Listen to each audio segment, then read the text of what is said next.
Hello, good evening, and a very warm welcome to Rangers Radio.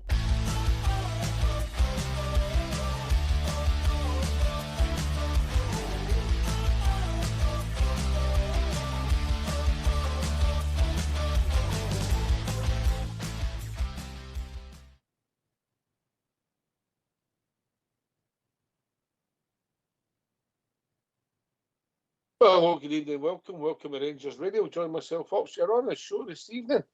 It's GB in Port Bear. Evening, boys. Evening, Ox. Evening, Port Bear. One more day to the weekend.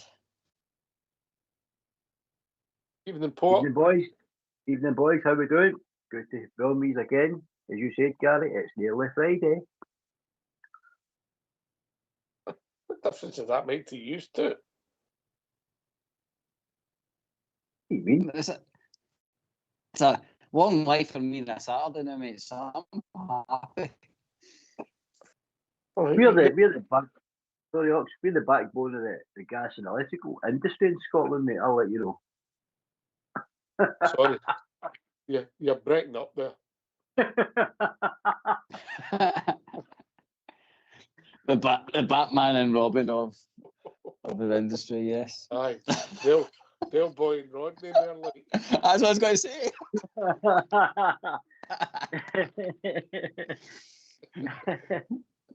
What one you picking, Port? Del or the boy? I'm the wee man. You're a tall one, mate. I'm a wee one. There's a sight. Used to in the outfits, eh? Anyway, one for the ladies, eh? Used to dressed up. Oh, right. How we doing? It's good that we're started laughing again. Yeah. I'm going to go to Port first. Port football, you've maybe heard this during the week. I'm not saying we blame the midfield, but the lack of creativity for the midfield, the wide men at the weekend, with all that possession, mate, it was poor. Look, I think we've been fair in our criticism, but just the way I think most of the people have been on this week. Will be yourself, mate. It's somebody, there was a battler in there. And you've got to be able to do both things, eh? I always think we're pretty fair on here, mate, and we critique what we see. And there's all different age groups on the show, and there's different levels of guys that's been in the game as well. And one thing in any game, in most games of football and all over the world, no matter what level you're at, the midfield battle generally always, 90% of the times dictate how the game goes. Your midfield to front. But one thing your midfield doesn't have, Oxygen, and I've said it on here, and it's not dissing myself. You said a battler, a water carrier. I was the guy that won everything, and the guy that had the special touch to cut open defences, etc. You know what I mean? So thanks very much, mate. I really appreciate that. Carry on. But that creative element of your team, Oxygen, has been long gone out of our team. And I'm going to go as far back to say probably the type I'm talking about is probably like somebody that breaks the lines but can also play as that, driving from midfield, going beyond the forward line at times, and then linking up with the forward line, making killer passes for the wingers. And the last one I think we had is probably Paul Gascoigne, and that's the type we need, because see when teams are sitting on us. You shout up a close and you get one of them, eh? Yeah, aye. Exactly, mate. But that's the type, isn't it? That's the type we're looking for. If you're going to play, 2 sixes, then you need that one guy that gets to go where he wants. And there's possibly a guy there in the team that was playing on the left. Young Mikey Moore, I think, could be that guy if he was playing on a 10, in front of 2 sixes. That he got like a free roll and going to make the damage, break the line, go beyond the striker. He's got a goal, he's got an assist. So that's probably the closest we've got to the new. But if Mikey Moore's getting back, then we seriously need to think about a reshaping midfield, in my opinion, mate. I don't think we need to play 2 sixes in the league. I think if we played, 1 6 and possibly 2 10s, just to break the line. Because these low blocks are killing us. And lo and behold, you get that mob that come to your stadium in that cup game, and they basically motherwelled us, mate. You know, they sat in, took the pressure, phase, absolutely battered them again. But we just couldn't break down there. We couldn't get the space in between them lines, mate. And our strikers were on form at the weekend.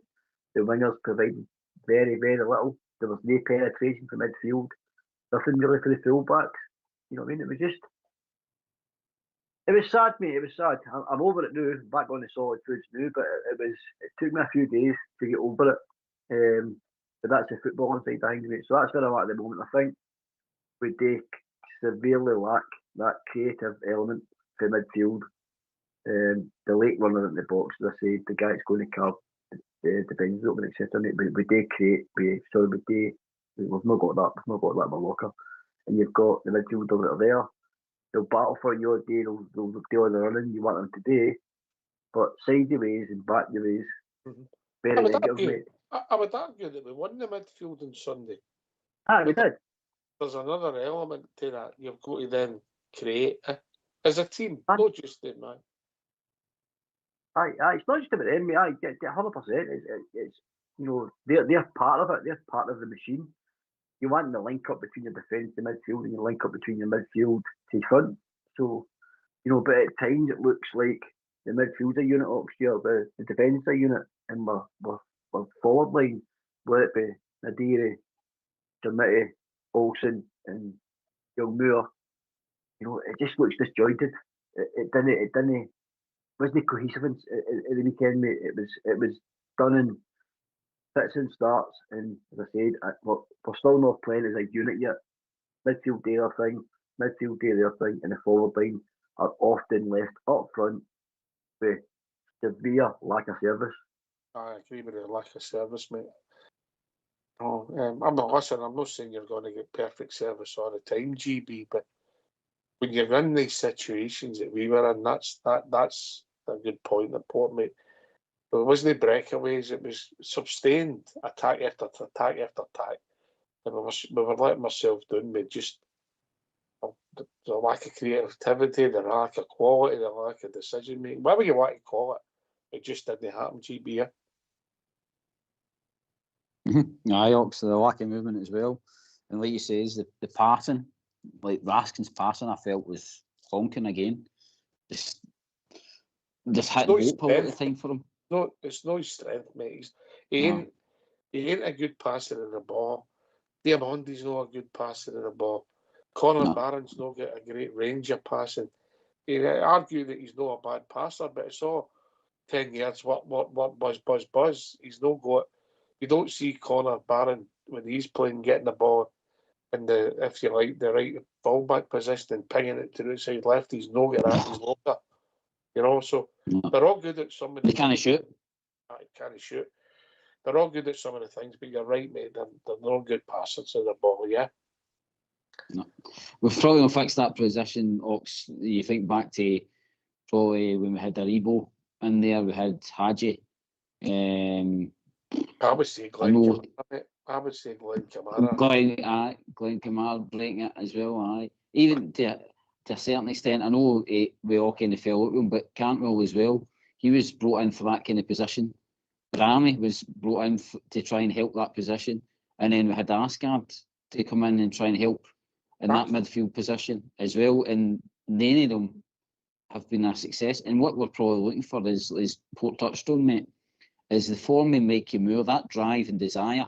We're looking for that. And, well, to be honest, the Asgard side, that was, I think, in my head, that's what I was expecting after Asgard. I was expecting that kind of drive and creativity after him. And then hopefully, like I says, you land yourself lucky with a couple of good wingers, and then it should all click going forward. But we've just never had anybody in there that's grabbed that shirt, mate, and helped us. Asgard's shown magnificent. I mean, 2 of the goals he scored, you'll not see finer goals. The one he scored, I think it was to United, was absolutely top draw. The free kick he scored in the route in the Scottish, it doesn't matter who the opposition were at the time is. It was unbelievable. So you see the talent, but you need the heart and the tongue. also, Port, you need that mixture and blend there. Aye, 100%. You know, we've seen, as you say, touched on Asgard there. You know, I actually watched the United play the game when they played for Norway year when they get the 4 goals in 16 minutes, I think it was, maybe even quicker than that, maybe 14. You know, so even at international level, I know you sound a big quality of players in the Norway side, mate, but the goals don't change, the size of goals don't change no matter what level you're playing at. He definitely has an eye for goal. I've seen it.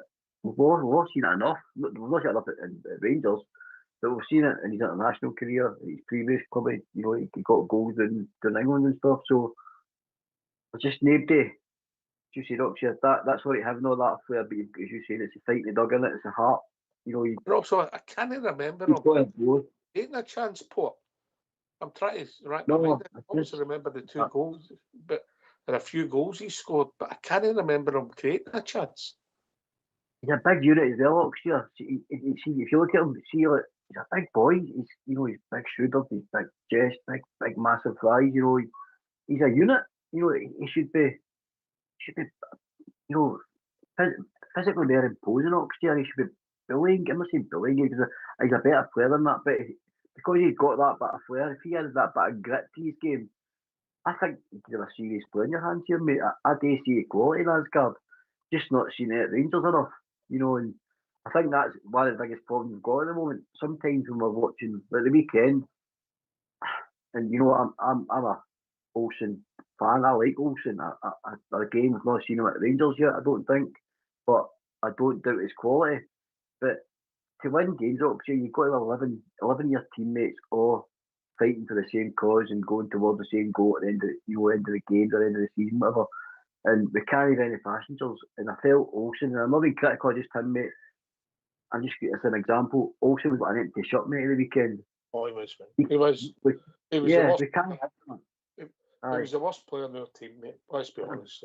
Yeah. I've got to be honest, mate. I've got to be honest because I can't just keep saying, you know, I know about his quality, but he's not showing up for us on a Saturday or a Sunday because it's not right, Oxford. We need, as I said, 11 men all fighting for that same cause, and you can't have passengers, Oxford. The games are hard enough, you know, to get these next few games ahead. The games are hard enough trying to win them, but when you've got empty jerseys like with guys that just aren't contributing anything, it puts pressure on the rest of the team. So then what you do is, if you're playing the closest guys to the top exec to Olsen, I go back, keep using Olsen as a scapegoat here, but the guy behind him or the guy to his inside left will always go and try and help him in it and, you know, get him through the game. But then they're out of position. So then it becomes another problem because guys are then trying to cover what Olsen's missing out. They're pushing over, you know, into his position to try and give him a bit of a backup, and there's a hole in behind you. So if he's not contributing, whether it's going back, defending to help his right back or assisting to Shameful or Managerial, etc., then you've got to take him off, mate. You can't just keep going and getting the end product off him. And I get it, he's not played a lot this season, and I get he's trying to find his feet, you know, at Rangers, which is hard. That was the 8th for us, mate. I know. That's how I can't just keep banging that. He's no fraud behind Dowell and Matondo now. The numbers. I know. Hindsight, Ox, yeah, do you know I think the biggest mistake we've done? Not signing Tierney. Maybe, mate. I get that. I get what you're saying. Yeah. That's one of your favourite gripes, GB, that right winger stroke right midfield position, eh? Aye, Hawks. Or Achilles heel. We've never. I don't think even Candace wasn't even a right winger, and he was probably the last one that was consistent and dangerous doing that wing for us. I mean, it had you to a certain point when he was running about in 55 and that done all right on that wing. Arfield at times as well, but they weren't, like he says, they weren't proper wingers. They were just put in there to try and help the team, and thankfully they had a bit of quality that were dangerous at times with their passing and like you say, running into the box, Hawks, just splitting defences.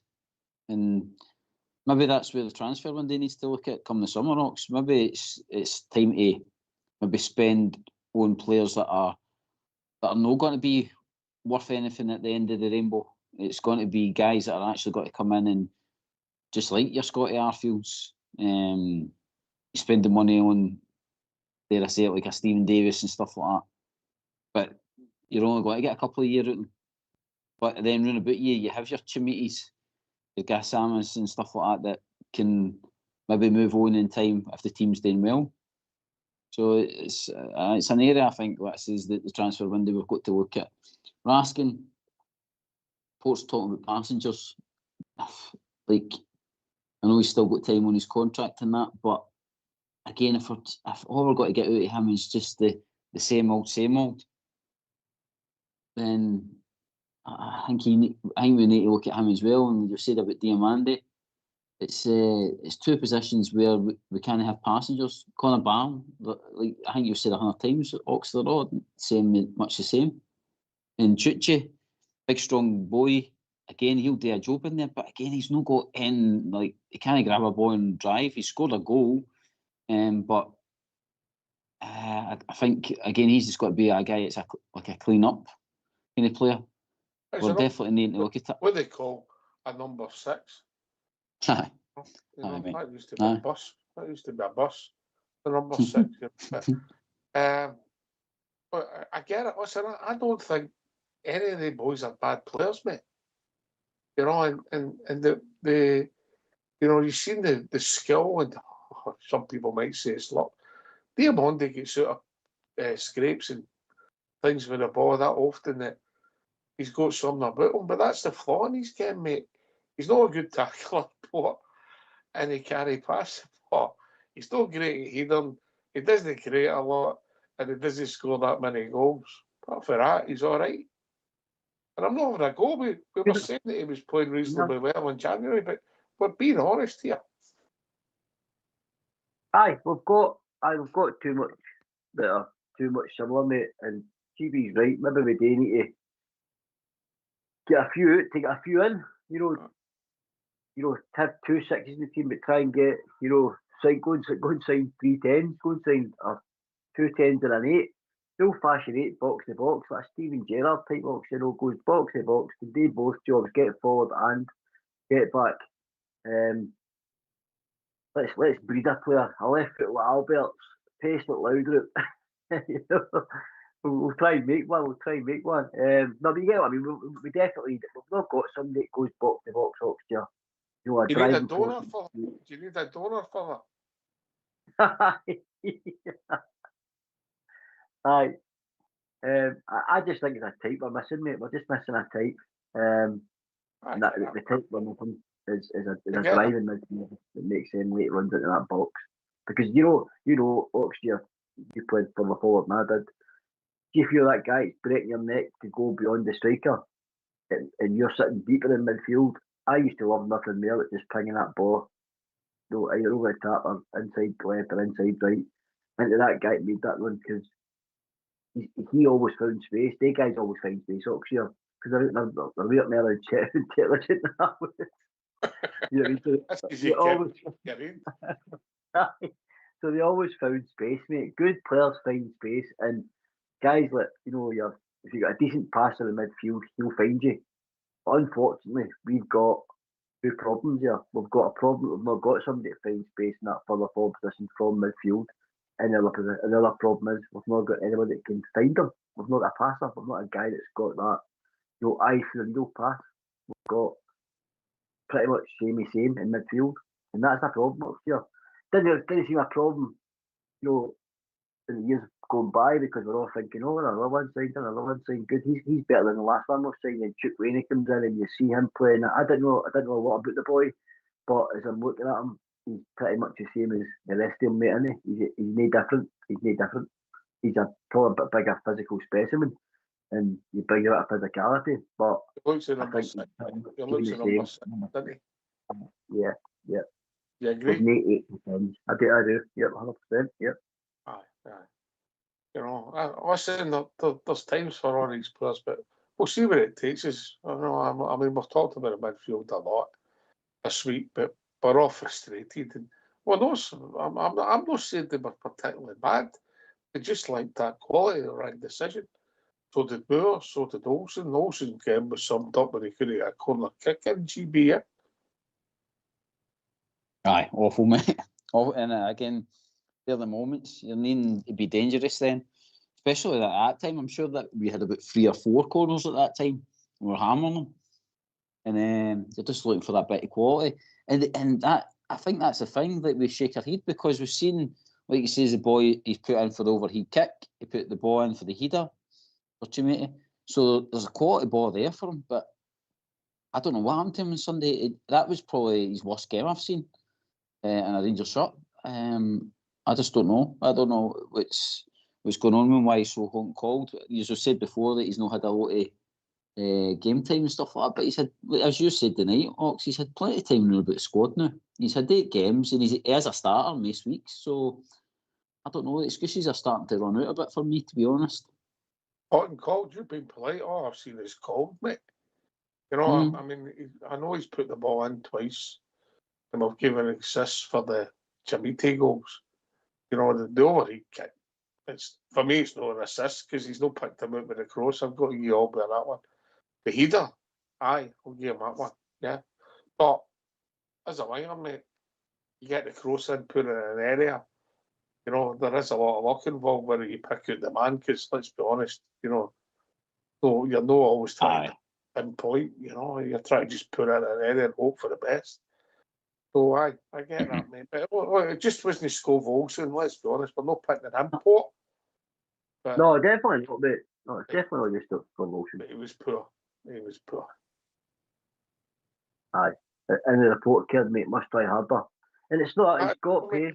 You know, he's got pace, mate. He's got ability. He can go either foot as well. I've seen it when he played for Roseburg and Bruges. He can go either way. He's right-footed, but he likes to cut on that left bit. He's got a nice left foot as well, but he's got to bring it, mate. He's got to bring it. But like I've said before on this show, our league's not as easy as people think. It's not as easy. So he's came with a pedigree, and it might be one of them guys, mate, that just isn't going to cut it in Scotland, unfortunately. Aye, we'll see. Used to, would you buy him? Port? No, the new, mate, no. GB? No, mate. I know where I would put the money. And like I says, it wouldn't be on Olsen. I think there's more scouting needed on that right wing, but I know where I would reinvest the money that if they're thinking about spending it on him, mate, and then it'll be in young Mikey Moore, hopefully. Interesting. I actually think we might have a long chance of getting him back in a year's loan, but I don't know if that's always ideal, but we know the boy can play. But I didn't think he was great on Sunday neither, personally. You know? Right, we get the phone lines open to you chaps. Sorry, GB, in you come, mate. No, sorry, Ox. No, I was just saying, no, you're right, mate. He didn't. But he's one thing about him, mate, he gave him the ball. He does make things, he can make things happen. Whereas I always feel like, say, with Olsen and Gassama, they end up like statues. They run down the wing and then they forget what they're doing. Whereas at least Mikey Moore will either draw a foul or he'll try and run into the box. He'll at least drive into the box. He's about the only one that knows how to run into a box and try and create something. So for a young boy, a lot of them could take a leaf out his book, mate, about how he attack a defence, mate. Aye, listen, mate, he's had some fantastic moments, and I'll be honest with you, he's got to a level when I initially seen him the first few games, and that's how you could be maybe I could be wrong about Olsen, because I didn't know if Mikey would get to the level he's maybe been at since, say January to be came up. The time, the first few months, mate. But was that the Russell Martin factor, Port? That's probably a big factor, mate. I think one thing I didn't, you know what, which I've seen with Mikey Moore the last, those you probably say, since after Christmas, is effort, mate. I think his work rate is, massively improved. I thought we were bringing in, when I saw him, I thought, quite a player, young boy, he'd make it decent to come on in a game. But he's proven to be a driving force, mate, not just going forward. He does work, mate. He chases back. He's done it over them 2 film games. He was doing that quite a lot. Getting his worker behind him, a hand and chasing, pressing pressing like a madman, mate. Really pressing, and then counter pressing when they were breaking through our first line of the press. So that I've been pleasantly surprised with it, because I just thought his age, and then where we were at, in this title race, I thought maybe it would pass him by, but he's been, if not he's been one of the top performers, mate, since after the international break, winter break, sorry. Along with Giga, mate. I thought Giga was outstanding the weekend as well, and the weekend before that. Aye, I did, mate. I did. I want to get your take on the Suter situation, mate. I'd be interested on that. GB, we get the phone lines opened? Yes, please, Ox. Good to hear from them. Let's hear from these. Why don't you give us a call on 0141 356 1972? It's your show, it's your platform. Let's hear from you.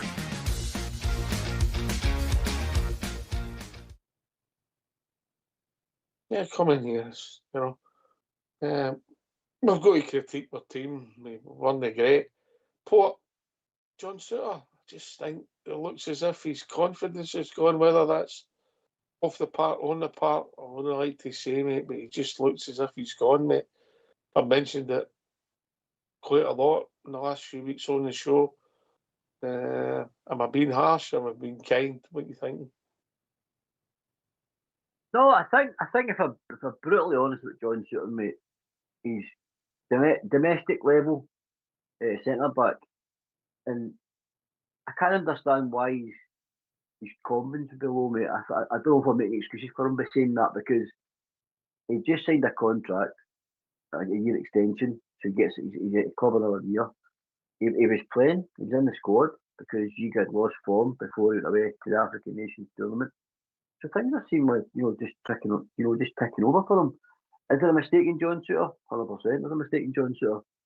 But when he signed the extension, my belief is he was signed with a view, right, John, you come in when needed, and we're just trying to keep a Scottish element core in the squad, of Rangers supporters, so that not just will John Suter be putting maybe at times on the pitch, but in the dressing room, in the training ground, in the stadium.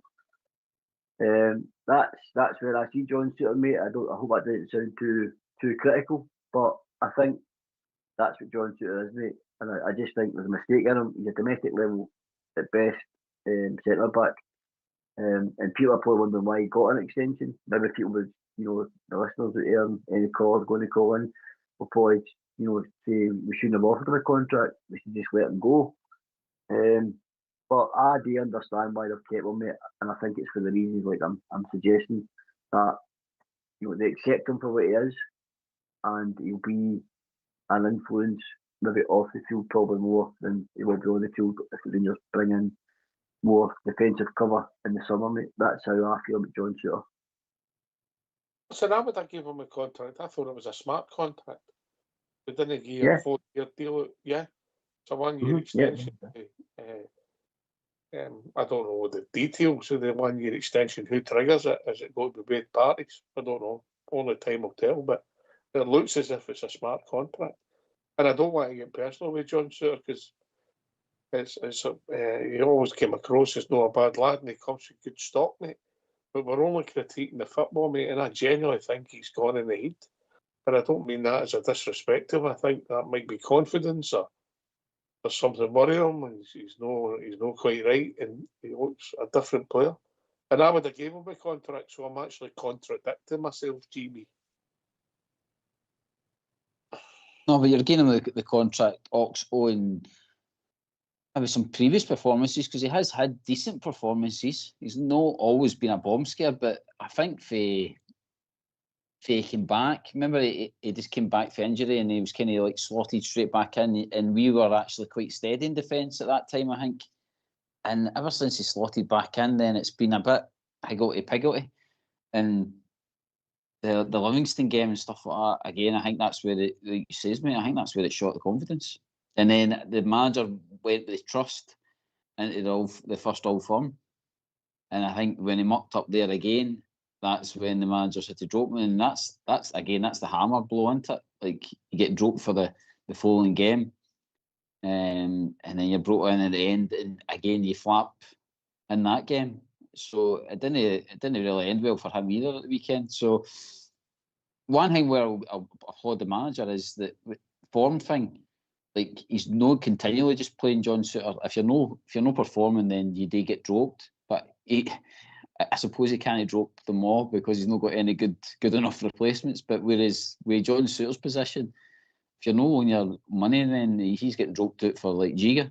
And to be honest, the big man, that says, he's had his moments as well. But the last few games he's been pretty solid, mate. Aye, interesting to get people's take on it. It's been pretty unanimous. But as I said, I would have given him the deal we gave him, the 1 year extension. I think it made perfect sense. I think we've all signed centre halves in the summer, Port Bear, plus the Paul Gascoigne as well, yeah. Yeah, I think the problem with John Souttar as well, mate. I could understand why he took G off at the weekend either, mate. I thought he was slippers on with the previous Old Firm game the week before. I thought the big man was playing with slippers on, mate. Again, he just looked like he was handling the game very, very well. And I think John Souttar's actually had an effect on other centre halves as well, because I think Big Fernandez didn't look the same player he does when Giga's alongside him, mate. I think you see Fernandez, I don't know, John Souttar's experience, international football, mate, that a lot of games in the Scottish game should be the guy that should be the organiser at the back. Talking, Fernandez, a young boy, Giga's still relatively young in centre half terms as well. He should be the calming influence. That, in my opinion, that's what John Souttar should be. He should be the guy that if he is coming on, he's coming on to settle the back line down, and talk. Fernandez, Robbins is young as well. Sterling, organise, talk them through the game. The guys in front of him, etc. as well. But he didn't even bring that oxygen. I felt when he came on the weekend, he actually heard the unrest in the stadium. People his first touching the ball, was wildly loose, and then he makes another mistake and he's trying to pass it out to the right, and they go and nick it as well. So he wasn't instilling confidence for his first touch at the weekend, mate, and you could hear the groans, and that affects the players on the pitch, mate. That definitely affects when you're coming on and you're looking at a guy next to you for the experience and the guidance, and all of a sudden he's like a deer in the headlights. He just looks like, as you said, he's short of confidence. He's not even been a vocal influence in the back line. I don't know what's up with him, mate. It just seems I like a loud captain. I'm not saying captains have to be loud and shouting ball and people up here, right? But you want somebody that organised at least. I mean, a lot. Connor Barron, Connor, centre half. Oh my God, Bolton. People much maligned him, you know what I mean? But he was a good organiser up here. I used to love seeing him marshal his back line. That's what we lack as well. A guy like that. Souttar's not in the same class as Big Golson, mate. No, yeah.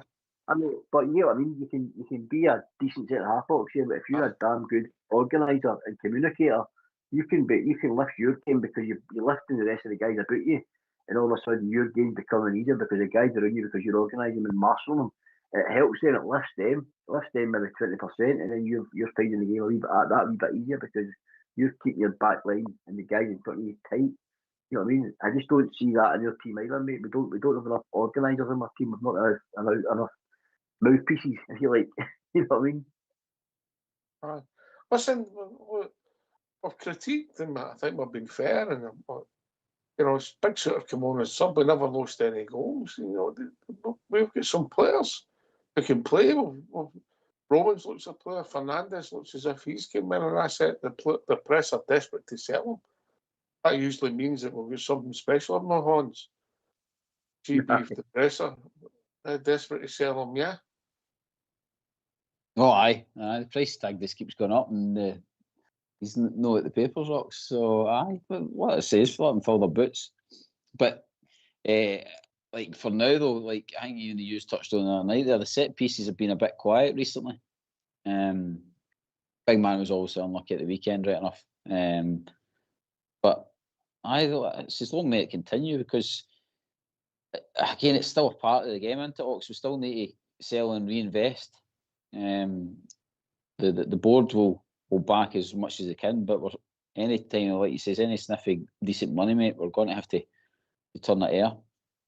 And like I says, look to these positions we've talked about to try and help it. Because I think you just touched on there about Tierney and all that. We should have signed him. You think about the boys in the past. See if we could have just done business. I'm not saying it was always possible, but see if we could have just done business on Big Seema. I mean, the new imagine Seema in amongst that forward line. The new, I could have got his early line. Tierney on that right wing. Could have gave Scott Wilson a bit of time on it. I mean, it's just sod's law with us that it's just not the right fit at the right time. But we've always had the players, and if we could gather up all the guys that we've let go, I think you even mentioned Big Tillman. You man, gather them all up, Box. There's some team we've got. A penalty away last night, mate. I seen that late on. But that's what I say. You gather up all these boys, Hawks.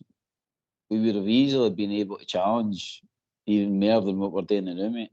But it's just the time has been rang for us. We've just not had the luck, and maybe this is what it's leaning towards. Maybe we just ran out of steam, and we need to be wise in the summer transfer window, Hawks. And like you says, we need to find the midfielder. We need to find the Gascoigne, which has got to be impossible in this transfer market. But again, we should be with the facilities available to Rangers are now through the board and through our investors and stuff like that. You would hope that, like it says, that they've got a good network to work in. Ox. Listen, I don't care what level you're at. When you're starting to spend money on professional football players, you need a lot of luck. What?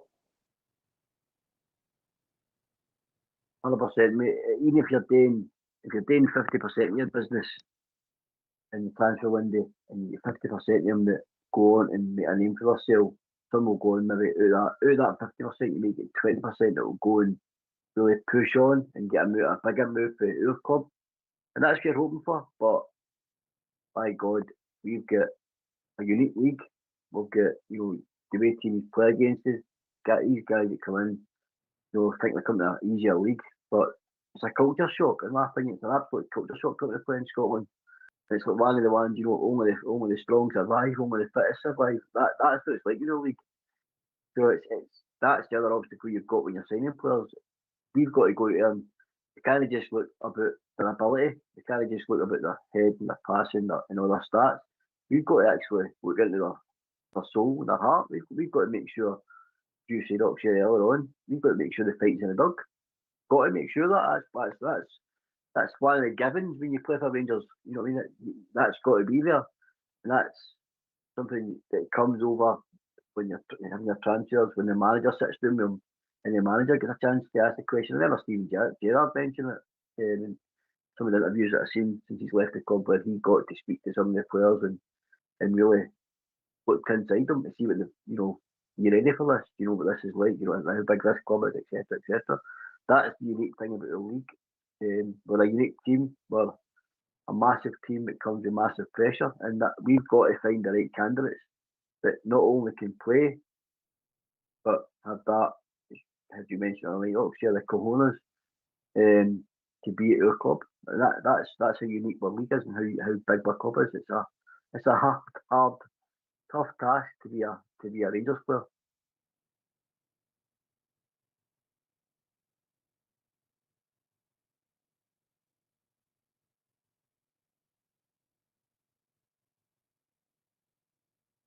Do you think the new signings have upset the team? That's a good question, mate. That's a good question. Yeah. We'll never know the dynamics and whose pal you're peed off. Yeah.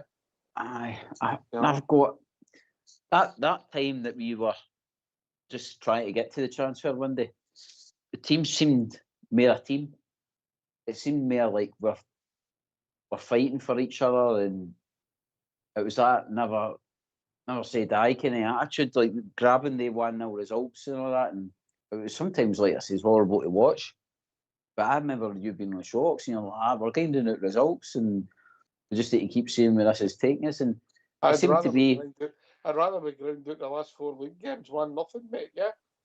That's what I'm getting at. Ox. Like I think that team that was grinding out results, as soon as we'd done the transfers, and to be fair, it was pressure for the press and all that as well, because they were going, oh, where's your new signings? Why are they not starting? And when you got to get them in the team. And so law, as soon as we came into the team, we've been shaky ox. You know what I mean? And you think about it, Magoma was taken out of the team. Now Romans has been decent, but even at that, it was like, I don't know. They did at the weekend there. They seemed no together, and yet in hindsight, when you look back at the kind of games running up to that January transfer window, it seemed to be that they were in the trenches together. I don't know if it's just maybe as soon as they got to the point where they were in a title challenge, that's when the pressure hit, or because they weren't in a title challenge, but they were just seeing how each week went, that actually made it easier for them to get the result. Do you get what I mean? Yeah. Listen, I get what you're saying. Look, I think one of the signings has done really well, and two, the jury's out, and I think they've done okay. Yeah, and one, it's a no, it's a miss at the moment. Yeah, not saying he can't come good, Port, but you can change. I don't know if you see it the same. I think the left back looks an outstanding player, an upgrading young Magoma who was doing all right. That's just the way I see it. I don't want to get carried away. I think he's got something about him, the boy Romans. He can stand up to the physical part of the game. He can play. He looks a good athlete. You know, he puts crosses in. He's a left back. We've seen now that he can defend. You know, so he looks an asset. Tucci in the midfield. He's done okay. Yeah, that's all I would say. He's done okay. He's showed glimpses. His physical presence has not lasted 90 minutes. But we'll see where it takes us with him. Big Damiri, Big Nideri, what's his socks off. We've not really seen if he's a finisher in the Port. And then also we've discussed him, mate. So, you know, you've got sort of one, I think, outstanding success so far. Keep go off the boil this weekend. Two, that we see the jury's out and one's gone. And that's the way I see it. But what you don't know, the dynamics of a dressing room when other people don't play, Paul, that's the psychological thing, and you can't go to the changing room because of somebody's petty lip, and that's what we don't know. We can surmise, but we don't know, mate. One of the hardest jobs in football, mate, is when you're managing and you're trying to keep a full dressing room of 22 plus players happy when they're all wanting to play and they're off it. That's one of the biggest problems you'll ever have in football, mate. If your team's off it and there's very little injuries, and you've got quality throughout your squad, just try to keep them all happy and try to keep them as a team and a unit together, because you know it's happened before in dressing rooms where cliques are formed, and you know one side's totally one way, one side's totally another way. That definitely happens, and I'm not saying it's happening in others, but it does happen in dressing rooms. Like I touched on in regards to the signings, Oxford, that's what I said to you earlier on, the 50% thing. You know, we've signed 4. We've got, I agree with you with Romans. I think I'm excited about Romans, mate. I think he's different to Calvin Bassey, but I see a lot of the assets that Calvin Bassey had, like getting forward and getting back. Strong, good in the air, can defend, and he's got a nice left foot and can put balls in. He's actually surprised me further than that, mate, a wee bit, the Romans. His link-up play going forward, linking up with his guy in front of him, and then also when he cuts inside and inverts and goes and tries to link up with Chamiti on a dairy, whoever it was. That's exciting me as well, mate, because he's obviously a better player than I thought he was. I thought, maybe going forward, but it was a poorer part of his game. But in the last couple of games, I've been excited that he just doesn't keep going on the outside. He will cut inside. You know what I mean? And he's popped up on the back post in a couple of occasions in both games, and just been unlucky with his finishing, mate. He probably should have scored in both games, if I'm really honest. So I totally agree on Romans. I think we've got ourselves a good in there. Nadiri, I don't think we've seen him in his best position yet. He's a striker. And I think he's been used as a number 10. I said to you before, the big man thing. Issues with big man, wee man, isn't it? But so he's been playing the big man, and Chamiti's been playing the wee man to feed off Nadiri.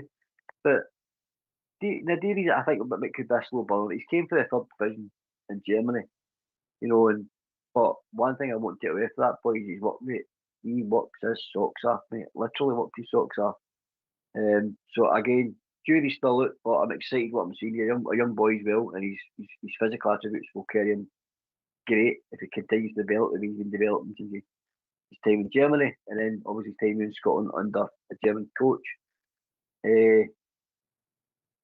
Scott Wilson, we discussed him. We discussed Scott Wilson, mate. But as I said, if you get 50% of your signings right, you're doing not bad, mate. You're doing not bad. If 50% of them are working and doing their jobs and doing what you're expecting them to do, and the other two can maybe, be slightly a wee bit behind, but hopefully they're going to develop to the same sort of levels as the rest of them. You know what I mean? So as you said, mate, it's a hard to get it right in transfer window, and you're a manager trying to keep the dressing room, neat and tidy. A lot of work involved, Port. I don't care. You can do all the scouting, you can do all the talk, you can look into people's characters. You can do all that, mate. There's still work involved. Take any group of young men, take them away from him, there's luck involved. GB. Yeah. For Port, come in, Port, before we go to. No, I'm just agreeing with you. I'm just agreeing, sorry. GB, am I too simplistic? No, like he says, there's so much involved in it with luck and all the rest of it, Ox. But what I would say is, we knew with Nadiri that we're signing a guy that we. Potential, you're spot on, bro. Aye, but so we're signing guys that we're hoping, and that's the. To be honest, I hate to say it, across the city, that's the difference you could see. They were all settled, Ox. They were appalling on Sunday, GB. They were appalling, and if we'd have won that game in penalty kicks, but they went the complete opposite, just in the penalty kicks, they would have got slaughtered, and their board would have got slaughtered with their own support, yeah, and they might have just went home when the whistle went then and stopped Torres Ferrari, and then we could have looked into other things. But they were appalling, mate. They were awful, mate. Yeah, and that's but that's the worry. That's one of the frustrations, mate. That's what I'm saying. That's the worry that, again, we've got all these guys in the team that are hoping for them to come good, and we need that four. We possibly need. We need at least two to be really on form, and ideally it would have been all Romans, because we were kind of. But to be honest, we didn't need him to be on form because we had a guy on form there. We could have gave him time to bed in. But where we needed to Scott Wilson sign it and be good, Ox, and we needed. I think we need more for Nadiri. I think that we were all screaming that we needed another goal scorer in there, and the way it's looking, come the summer, we're going to need another guy. I think, because if Miovski's getting the cold shoulder, and we're trying to bank our money on Chamiti turning up every week, then we're going to see the same old story, I think, next season again, Ox. I think we really need to look at a proper attack midfielder, a proper right winger, and somebody. I don't know. Being inventive. By the way, maybe. Ox, ain't that easy, mate. We need to look in our league. We need to look into the league. Like, the boy Murrow that's getting a lot of plaudits. Somebody dangerous like that. I mean, we've said that 100 times with Shankland. He's a lumpy wood, but he's dangerous in a box, Ox. It could hit off his backside and go in. He's just one of the players, and I think we just need to look into. As I've said before, Ox, we should be looking, I think, the window for guys that are not going to have sell-on value, but they're going to contribute to the team. When you look at the teams in Scotland, mate, there's not that many players you're going to look at. No, I don't see any outstanding young talent. I think it was Allbear made the point about the boy Braga for Hearts, but I don't know his contract situation, how much they'd be looking for. Other ones that they don't look up to it. They're not consistent because you only have to look at the results. The bottom six, I don't see anybody you would sign for there. The game against Livingston, yeah, they went 2-0 up, but wow, You know, no quality. There's nobody standing out. Now, there might be young boys that we're not seeing in the background that the club are looking at, but I just don't see any outstanding talent. No, I think you hit I on the Braga one. The Braga one, like seeing times gone by, Ox, when we had Sir Walter, he would just go in the January transfer window and buy these guys. Because, again, a guy like Braga in our team on a game like Sunday probably would have got the match winner. The problem is, mate, he could have been running about up front all he wanted. I just feel as though in the past, when we've done these kind of sign-offs, they came into our team and, like, look at Caniggia. I mean, big Caniggia and all that. They just had this bit of magic about them. And that Braga, like, remember that header he got with us? You didn't even think he was going to score that kind of header. And I think these guys, let's face it, they're not going to be breaking the bank. And that's what I'm getting at. I just think we need to scoop up sometimes, I think, the ones that are scoring goals in the league just to get his goals, Ox. They sticky games. Like at the weekend there, you bang a guy like Braga on and he gets you a goal to nothing. How's he going to get you a goal? With somebody hitting in a ball into a hitting hope. See, a lot of the time when we're just rifling a ball into the box hoping that Giametti's got to do an overhead kick. It's like moments like that say that moment as well when the ball broke in the ground. That's 1 in 50 years, that kind of goal, mate. No, I'm not talking about that Braga scoring overhead kicks all the time. I'm talking about just see the scrimmage in the box. See the chances were like, oh, how did that not go in? Remember they were all kicking the ball about and it came off somebody's horn. See a boy like Braga, he would have hit that in the back of the net. 100%. Because they're just clinical. I just think I think we've got guys that can score goals. I think we've got, but we need difference makers, as we touched on earlier, you know.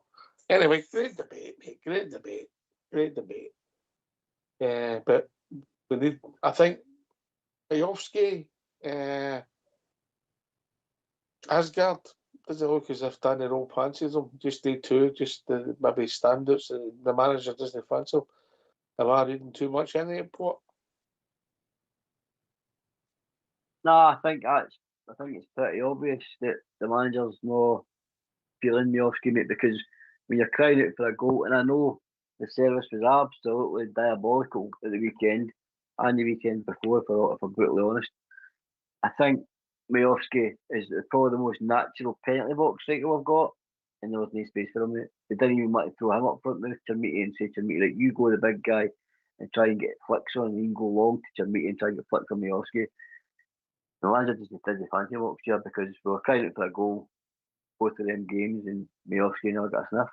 So I think that's pretty obvious. And again, creative element.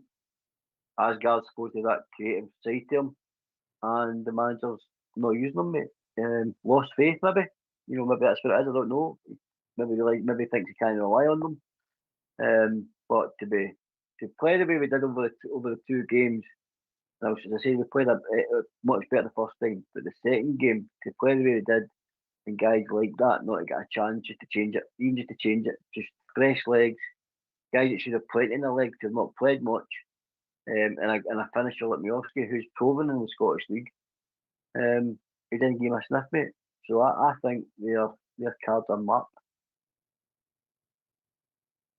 It looks that way, you know, and if the deal's right for us as a club and we do all right financially, who's going to shed a tear, GB?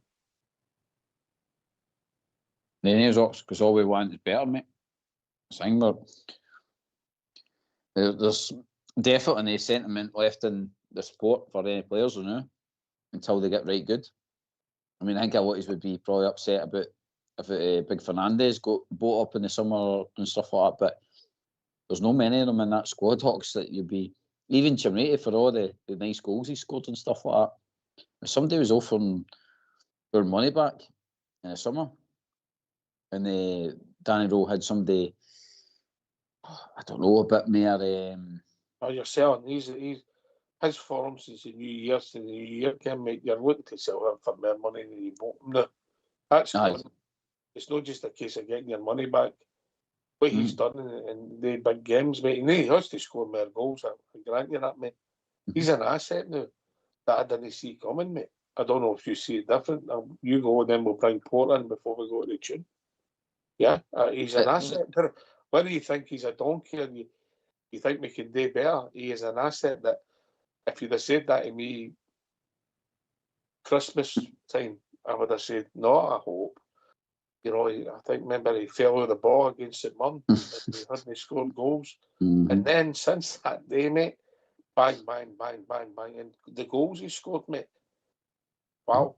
No, I'm not saying he's a finished article. I'm not saying he's everybody's favourite. But since then, you were like, what have we signed? Do you know he's an asset? Mental. The game's mental. GB then poaching from him. No, Alex, I do believe there will be interest in him for the right price. I just feel like, can we go another season carrying somebody in the hope that he gets the moments in the big games all the time? Or not even the big games, just even games like Livingston and all that, like in the game coming up for the weekend, St Mirren. Again, if he's got to be a serious number 9 for Rangers, Ox, he's got to get the service come the weekend. But against St Mirren, I'd be looking for him to be clinical, Ox. He gets a chance, he's got to bury it. You know what I mean? And show his quality. That's fair, mate, because his record against the other teams, Arsenal Celtic, superb. The record against the other teams are appalling. But you're right. Yeah, if he gets a chance, a right good chance, and doesn't bury it, he'll get all the criticism he deserves, mate. I think it's fair as anything there. He'd be here. Aye, mate. Aye. Well, I wouldn't be rushing him out the door, Ox. I think we've got time with him if we need to. But again, I don't think we can rely on him week in, week out. And that's where, again, I don't think we can rely on the boy in the dairy. Again, he's just I think he's another project. So this is where it comes back to for me, mate. We've just got to look at, hopefully, like I says, we've got people with a bit of experience that we could try and find. Ox, like I says, no looking for the project, no looking for the selling, just looking for somebody solid to come in and get you goals and sticky games. I'll be interested to see. I mean, they'll be judging the goals. Port Bell. I think in regards to assets, Ox, I think we're in a good place in terms of that at the moment. I think at the start of the season with Gassama, who had a great start to the season, but sort of tapered off. But is he an asset? 100% he is, because Monaco wanted to take him in January, and some people would have said we should have maybe just let him go. You've got Jermiti, who's come on to, he's just basically turned his Ibrox career around, mate. We thought he was going to go probably in January. It was what we were trying to get him on out the door, and he just starts hitting this purple patch. And it's not just his goals, Oxford, for me, that improved. His work rate improved. He finally got the message that what Daniel was wanting. Obviously, you need to press. You play my team, you need to press, and the big guys added that to his game. You've got Romans. You've also got Raskin, mate. I love Nico Raskin, but you've got 2 years of his contract left. He has been getting a lot of attention. So what I don't want him to do either, mate, so you agree with me here, GB, either, is don't miss, striking the irons hot. We have had a bit of a bad reputation for letting players, like, I'm going to give you 2 examples, Ryan Kent and Fernando, Alfredo Morelos, who were on a right purple patch, and we should have cashed in on both, in my opinion, at the time. I understand why Gerrard wanted to keep them, but in my opinion, we should have cashed in and got the money and reinvested the money. I understand that selling's a big part of your club now, and it's going to happen. We're going to lose fans' favourites, but Fernandez is another one up here. Fernandez is a guy who couldn't get a game for us, and now that he's in, he's arguably, talking the way the papers and that are all going, all the hysteria around them. He's probably the biggest asset. I had him on earlier on Sky Sports News. It was all on that, and they're talking, this could be the biggest, sort of transfer fees since Virgil van Dijk leaving Scotland. That's the sort of bracket I put him in, mate. You know what I mean? So I understand the money side of football a bit better than I used to. It's not about keeping your favourites, your best players.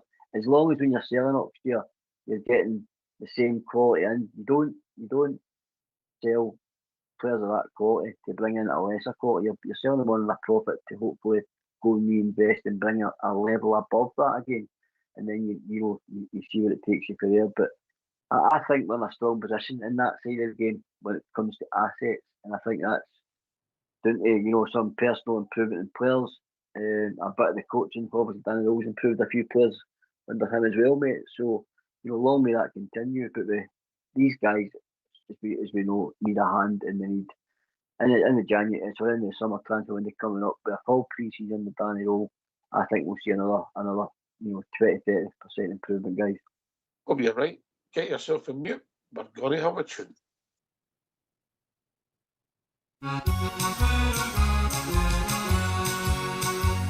How many years ago, my boys, I left the Glasgow town. I followed the pull of the Yankee land and here I'm settled down. Although I miss the Bridgeton Cross and my friends so near and dear, what I would give if I could have the Rangers over here. You can talk of California where the sun shines all the year. You can bomb about your Broadway light so clear. But it would fill my heart with sadness, it would fill my heart with cheer, if we only had the Rangers over here. For they're the finest team in all the land, and I'm sure that you'll agree. To see them win is something grand, it's part of history. We're the boys who fear no noise, my lads, and I mean this quite sincere.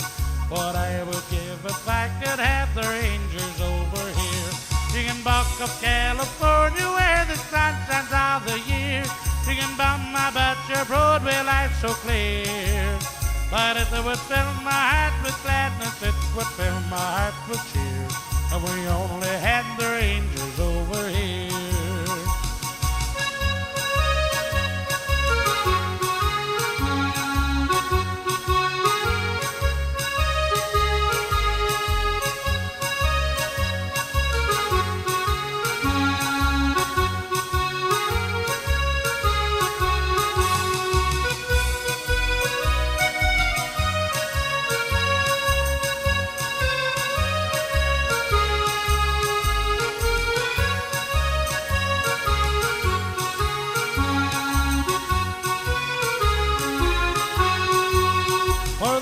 Finest team in all the land, and I'm sure that you'll agree. To see them win is something grand, it's part of history. We're the boys who fear no noise, my lads, and I mean this quite sincere. What I would give if I could have the Rangers over here. You can talk of California where the sun shines all the year. You can bum about your Broadway life so clear. But it would fill my heart with sadness, it would fill my heart with cheer, if we only had the Rangers over here. If we only had the Rangers over here. If we only had the Rangers over here.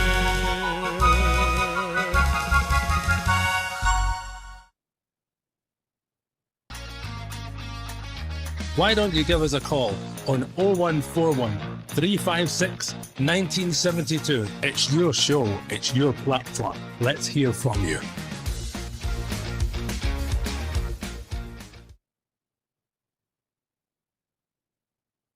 Okay, I suppose we need to change the subject slightly away from the football, boys, and the aftermath of the game. I don't know if you've picked up, there's a statement come out for the club, but it's quite lengthy. I don't know if I should read it, mate. What are you thinking? Do you think I should read it? Well, one thing I'll say, Ox, it's better you reading it than me, because we'll get fantastic words off of me if it was me who's doing it, mate. Do you remember when we done the advert? What was that name again? I couldn't get my tongue around it. How many takes? Do you remember that part? Oh, I thought remember we went off like a racehorse talking through it. You're like, no, it needs to be longer. That was comedy gold. I wish people could have that. I'll read it. Okay. I get taught to do that at 5. I don't know about you, GB, but I'll read it, yeah? I might the word run, yeah? Following the Sunday Scottish Cup fixture at Ibrox, we have spent the past few days in discussion with our staff, supporters groups and the relevant authorities, and we will continue to work closely with the Police Scotland, Glasgow City Council, the Scottish FA and the Safety Advisory Group in the weeks ahead. The disorder that occurred on Sunday was unacceptable and we condemn it unequivocally. Safety must always come first in football for supporters, players and everybody working in and around the game. We also want to recognise the efforts of the many staff during an emergency service who operated in extremely difficult circumstances on the day. There are now a number of serious issues that will require proper examination. For that reason, I agree that there should be a full independent review into the events surrounding the match. The review must be thorough and wide-ranging and examine the decisions and the actions of all relevant parties. Its scope must include the broader context around the fixture, from the initial decision on ticket allocation through to the sequence of incidents that followed the match. All parties must be prepared to have their actions and decision-making subjected to proper scrutiny. Where individuals are identified and convicted of offence connected to the match, the club will take the action and impose appropriate sanctions, including the potential withdrawal of ticketing privileges and stadium bans. We will approach all regulatory engagement, responsibility and cooperate fully with authorities as the facts are established. At the same time, we will represent the club and its supporters robustly. We recognise that many fans want the club to say more at this stage, and the supporters should be assured that across the club and across all the details of the issue being discussed and the questions being raised. However, it's important that we respect any ongoing investigation or judicial process and do nothing that could prejudice them. There'll be an appropriate time to address those matters fully. What we can say now is the issue of the stadium safety and the legacy of the Ireland disaster are deeply personal to this club. We are appalled to discover graffiti within the stadium referring to that tragedy. The memory of the 66 supporters who lost their lives in January 1971 is their dignity and respect. To desecrate their memory is vile and it's cowardly and it's shameful, and that's not football rivalry. It's not banner, it's abuse of a tragedy that claimed the 66 lives. Finally, it's important that the reputation of the Rangers supporters is treated fairly in this discussion. Tens of thousands of people attended Ibrox on Sunday simply to support their team with pride and to watch a football match. We will not accept a narrative that ignores the full context of what happened. For now, it would not be appropriate to comment further. Well done, Ox, mate. Right, okay, right. Quite lengthy, a lot to take in there. I know where we are. What's your initial thoughts, GB? I don't know if you've read it. It's there it's on the Rangers homepage, mate. And you get it under news for anybody that wants to have a look at it. Listen, I'm reasonably pleased with it. I just read it a few minutes ago before things came to light on the show, but I get it. We'll have to have a review, and they're telling them. I think that when I read that, the message I'm taking in to the Scottish football authorities: we told you, we warned you, you insisted, and now you have to face up to it. Yeah, there was mistakes made, and we're responsible for some of the behaviour of some of our fans, and we'll deal with that. But we told you, we warned you, and we told you it was going to happen, and you've made it happen. And also look at the root cause that started it all, and we know what that was. GP. Ox, I've no, like I says, mate, I've just got the news after you, basically, mate, and I will have a proper read of it. But from what you said, mate, it's a decent statement. I get what they can and can't say there now, like you says, because it is an investigation. But the kind of main bits that jump out at me is that they're not going to just lie down and just let it be that it's big bad Rangers socks. Certainly wasn't that. And the ticketing side, like you says, mate, I think the club will be better in that scenario where I think you mentioned the other night there about the QR code thing and stuff like that. Maybe it just needs to be a solid ticket. And then that way, that if you've not got the ticket there on your own, then you're not getting past the next section, basically. So I think even Southside touched on that when they were going to Celtic Park. It was tickets and stuff like that. You had to keep showing at different points you getting near the stadium. So I don't know the ins and outs how that other side managed to get to the front gates of Ibrox and try and burst through doors and all the rest of it. But again, it will get looked at for your side of things. But as it stands, the blame game getting shifted towards it was as if it was like our fault. Then no, and it's good that the club will let us pick out the main points that they've got to challenge on, and I think that is directed towards the police as well, as well. I think. Well, I'm somebody. I listen. People have listened to this show for a long time. I advocated for. I never advocated a return for people in the stadium. What I said was, it's not been the same game. There's a different atmosphere. It's not been such an electric fixture as it was in the past. The other people have been proved right, and my thoughts have been proved wrong. Yeah. Ox, I was the same as you, mate. I said I was bringing up examples of the time when Big McGregor saved the penalty against Samaras and stuff like that. How that was electrifying, and how Edu banged away the goal in the last minute as well to get us a victory. How the atmosphere was brilliant, but after Sunday, mate, I was just like that. I was shaking my head. This as well. That's the end of that debate, because that's it put to bed. Because it's even the times there was always the madness and stuff like that, Ox, but there was never a viciousness as what we've seen at the weekend. So I think, like you says, mate, that's it kind of put to bed, and it's probably best all round, because let's face it, the way our fans are getting treated going there as well, getting hoarded in at, don't know, 9:30, 10 o'clock in the morning and all that for a game, and then getting kept in hours after it. The boys would be well as going to the pub, running about their own support and enjoying themselves watching the game on the telly. I mean, so I think, like you says, mate, that debate's firmly changed now. It's went a total different avenue, mate. People might see it differently, but I went the other way. I don't want them in their place, mate, at all. No, at all. Don't want any of them in it at all. Listen, Port, your thoughts, mate?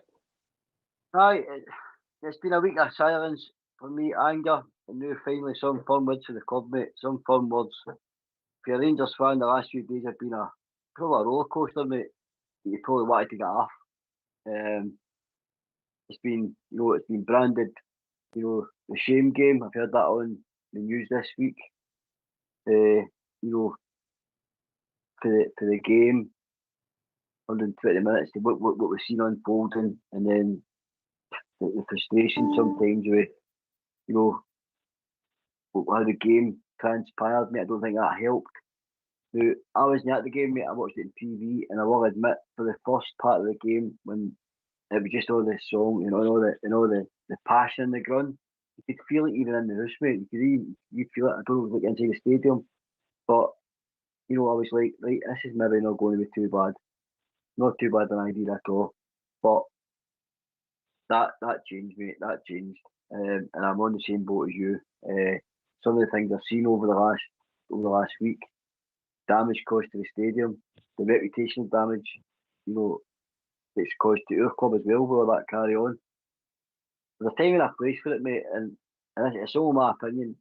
The playing field is for players, mate. No fans, whether it's ours or anybody's fans, should go on the pitch. And where I'll go in this is, for me, mate, safety's paramount. Somebody could get seriously hurt the weekend, and I've heard a few people have been hurt pretty badly, physically. And that's not what we want to see, mate. It's been all over Sky Sports News. We don't want to talk the Scottish Football any other time. But the minute something like that happens, it's all over the place. They want every day the Rangers and Celtic, the Sky Sports mob. They want all of that negative news all over the telly. So again, we let ourselves down in that frame of mind. So right, with some of our fans. Again, not all of them. Because some of them, mate, I understand they want to, go on and I'm not condoning it, mate. no. I read something today that said that somebody sent me something. It said there's been 3 riots in Scottish football. Rangers lost the games, right? And he mentioned the 1980 Cup final, the game against Hibs, and the game that happened at the weekend. And the common denominator is the opposition fans come on the park to taunt the Rangers support, mate. And if you get taunted, sometimes you're going to respond, mate. And for 2006, I see that. We've had enough, mate. We've had enough, and we're Yeah. not putting up with it anymore. Right? We've been joined by a caller. I've not been sent his name. I think it might be John. I'm not sure. Even the caller, can you give your name, mate? I never got sent it. Hello? Hello? Hello, how you doing? Not too bad, yourself? I never got your name, mate. What's your name? Jimbo. All right, Jimbo. What's on your mind, mate? You're not really going to appreciate what I'm going to say, but I think Danny Rowe is out of his depth. Based on what, mate? Based on the fact that he's never won a trophy in his life, and when the goings got tough and the decisions mattered, every single decision he brought on was negative. In the Motherwell game, he made substitutes when we were winning, and there was no one defending the line.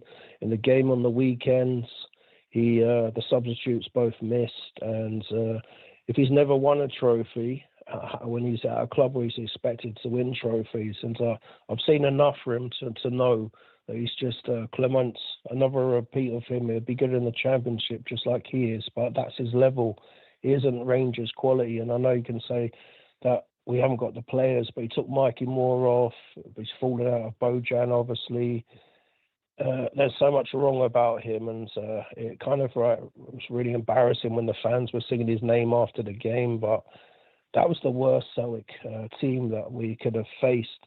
And they came for a draw, and they were delighted to win, but they were shocked as well. They expected to get beaten with that team, and there isn't that winning mentality about the players, and I don't think he's good enough for Rangers. And I've been proven right because I said Clement wasn't right. I said Russell Martin was a disgrace before it started, and I've been proven right twice in a row, and I'm 100% confident he is not good enough, and I know that he's earned enough credit to get another go at being the Rangers manager next season, but he doesn't have that win mentality, and that's showing through the players as well. Like he's playing Scov Olsen, he doesn't do anything. He lets Curtis go on loan, and then there's many other players as well, like Diamondo, he's gone backwards. There's Raskin, he's gone backwards. Since Barron got injured, it started to fall to pieces, and we went on a run just like Clermont with that, but there's nothing left in the tank, and fans are saying we're still in it. No, because no one's trying against Hearts. Everyone's trying against Celtic and Rangers, but the game's over. Everything's over, and the problem is he's earned enough credit to take on board the manager next season, but it's going to be more disappointment because he's never won nothing, and at the critical moments, he's the one that messes it all up, and he's not good enough. So would you get rid of a Rangers manager who's never won a trophy and blew the league arguably maybe 2 games before the season and lost 3-0 away at Motherwell and got it totally wrong that day? Would you get rid of that Rangers manager? No, but that's a question not relevant to what I've just said. We're talking about something completely different. That's not even relevant to what I just said. Walter Smith hadn't won a trophy in a title race. He lost 3-0 at Motherwell, second last game. All right, I'm going to say something. Sorry to cut you over, but comparing Walter Smith in the same breath as this German loser is not appropriate, I'm afraid. And there was a lot of people Thank you. There was a lot of people coming out of Fir Park that day didn't think Walter Smith should have never had the job. Port Bell. We're opinionated show, and respect Jimbo's opinion, but I don't know, mate. I just think after 5 months in the job to come into. I've said it on the show. This could be a bump to the ride, Ox. You've heard me saying this. This is a young team. It's a young manager, and they're learning on the job. I keep saying this, and it's where we are at the moment. Can we go out and get a manager? A top manager. We probably could, Ox, but we're not the club we once were, and we've not got that same pull to go and get these top managers. Sometimes you just have to understand where you are at football at the moment. And I said on here before, the year we get scudded in the Champions League, we weren't ready for that Ox year. We're a Europa League team at that point. That's what I said we were, because we were a good, strong team in that tournament. Clubs feared us. They wanted to go Rangers. That's where we were at that point. Now we're at a different, fork in the road where we've took a chance with on a young German manager who's got experience in all levels of football. Jimbo's right. He hasn't won a trophy. He's not. He's not. Yep, 100%. Yep, that's why I respect his opinion, mate, because he's come on and spoke facts, and I respect that. But I think Danny Rowe, mate, he's only signed 4 players of his own. Right, that's 4 players that he's got in the club. And has it been bumped over the last few weeks? Have we hurt him? Of course we are. Made a few mistakes. Of course he has. Of course he has. Horrible. The Asgard and Bayovsky coming on. Never. Yeah. Last week as well. Last week as well. No, this week. Last week, the substitution. Arguably go that rank as well. Yep. So he's got things wrong, mate. But I'm still excited. I want to see this guy. You can't judge this guy until you give him a pre-season. A pre-season at a club, and then you get him in. You were talking to it's another 4 players. So that's him got a core at 8 of his lieutenants. I hope he's looking to try and bust up. I think the leadership group at this club's a big problem. I think we've not got enough, strong leaders who can influence the dressing room. I think it's time to, rip up this leadership group rubbish and, go. I said, you're not going to get the best of Danny Rowe, mate, until he's got all his tools in his box. It's just, I think, and I've seen it quite a lot this week. I know people have hurt me. I see people are angry. A lot of vocal rubbish went on straight onto the manager, mate. People wanted him out the door, and I'm like, what is going on? I know people are hurting. Well, if he doesn't win enough football matches like anybody else in this the crazy world of football, he'll lose his job. As you rightly pointed out, he came in October, GB, and it was a shambles. The Russell Martin show, what he took over. How good he's going to be going forward when he brings in his new players, I don't know. But he ain't going anywhere at the moment, mate. His own manager, he'll be in charge of setting us up and getting us ready for, unless he goes the horrendous run between now and the end of the season and pressure grows. Stranger things are happening. But this time, no, I don't see it, GB. I know he wasn't your choice, mate. Yeah, you've still got that poster. You want to get your money's worth out of it. I get that. But I get that. But he's not been perfect. But who is, mate? That was my point. Walter started. St Mirren, we won. Murrow away. Lost 3-0. I can't remember the game in between. And then people coming out of third part that day, we then had to beat Aberdeen with a team that was dead on its feet. People didn't want Walter Smith. They didn't that day coming out of third part. They did not want Walter Smith as the Rangers manager. Look what happened. No, I know. I think, AK and Albion are probably fall off their seat here, but for the seasons gone by, like say, come on, Beale, and when Russell Martin was even rumoured to be getting the job, I was the first to say, nah, get them out, done, dusted. They don't deserve another season and all the rest of it. But for some reason this time, I'm in the stage where I think Danny needs another good 2 transfer windows, summer and the winter again for next season, and we'll see where we're at. Where I do agree with Jimbo though, is in what you've just said, the Rocks. If it ends up being draws mostly to the end of the season and stuff like that, then I don't think the fans need to worry about getting them out the door. I think our owners have showed that they are not going to put up with average Joe stuff. I mean, if they wanted to, they could have just stuck with Russell Martin. But they knew that it was absolutely shocking, and then they were ruthless behind the scenes as well with what do you call him, Patrick Stewart and all the rest of it as well. So I think the fans, in that sense of things, were in safe hands. Like, if it's not working, the board will act on it. And as we've seen with our ex-vice chairman, with Leeds as well, the first few managers of them as well, they got turned there as well because it wasn't working. And they've got a bit of stability with Daniel Farker the now. So I think what I say is, Danny's all right now. I think he's got credit. He's probably lost a wee bit of credit here the last couple of games. I get it. But I think he's got probably enough to see him try and build something for next season. But what I would say, Ox, is if it's the same kind of slip-ups with heavy investment, mate, I don't think our owners will be happy with it, mate. I get that.